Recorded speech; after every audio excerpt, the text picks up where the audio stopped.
মৰণ ফাণ্ডত পৰিণত লামডিং চহৰৰ দক্ষিণ লামডিং দুৰ্গা কলনীৰ এটা মূল পথ।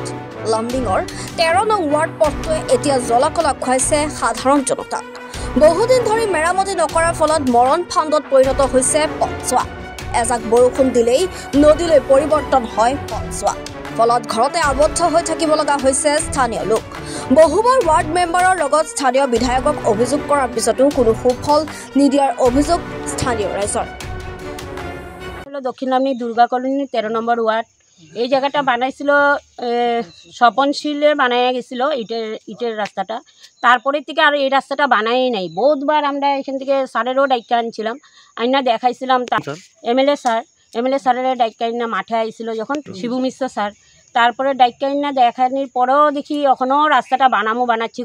স্কুলে বাচ্চা পোলাপানেই যাইতে পারে না, বয়স্ক মানুষও কেমনে হাঁটবো এদিকে, হাঁটতে পারে না, বাচ্চা পোলাপান যাইতে পারে না। এখন তো বৃষ্টি হয়েছে, আরও বেশি খারাপ হয়ে গেছে। আজকে একজন পাও আজকে ভাঙছে। এগুলো দায় কে লইব? হ্যাঁ, আমরা কি তা করে ভোট দিই না?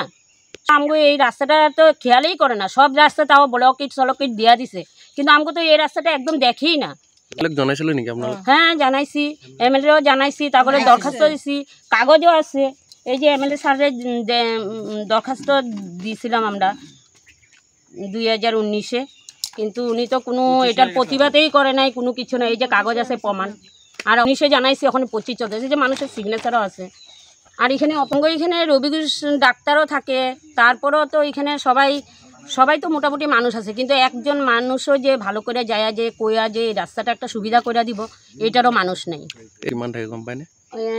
টোটাল মানুষ তো বহুতেই আছে, মানে হিসাব ছাড়াই আছে। আমার ওইদিকে তো ঘনবসতি বেশি, 2000-2500 এরকমই হইব। ৰাস্তাখিনি ইমান বেয়া অৱস্থা হৈ আছে যে আমাৰ যে ল'ৰা ছোৱালী ইয়াতে আছে, যিবিলাক আমাৰ ইয়াতে স্কুললৈ গৈ আছে, সেইবিলাক যাব নোৱাৰে। আমাৰ ইয়াতে মানে নদীৰ নিচিনা যে এনেকুৱা হৈ আছে, মানুহবিলাকে ইয়াতে যে কেনেকৈ যাব। আমাৰ বয়স্ক মানুহবিলাক আছে, আৰু আমাৰ বয়স্ক মাতাবিলাক আছে, তেওঁলোকে যাব নোৱাৰে।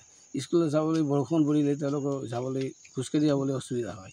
সেইকাৰণে আমালোকে এটা সিদ্ধান্ত লৈছোঁ যে তেওঁলোকে যদি ইমান সত্ত্বেও আমাৰ ৰাস্তাটো বনাই নিদিয়ে, এতিয়া যদি তেওঁলোকে ৰাস্তাটো বনাই নিদিয়ে, নেক্সট মুহূৰ্তত আমালোকে কোনো এটা ডিচিশ্যন ল'ব পাৰোঁ।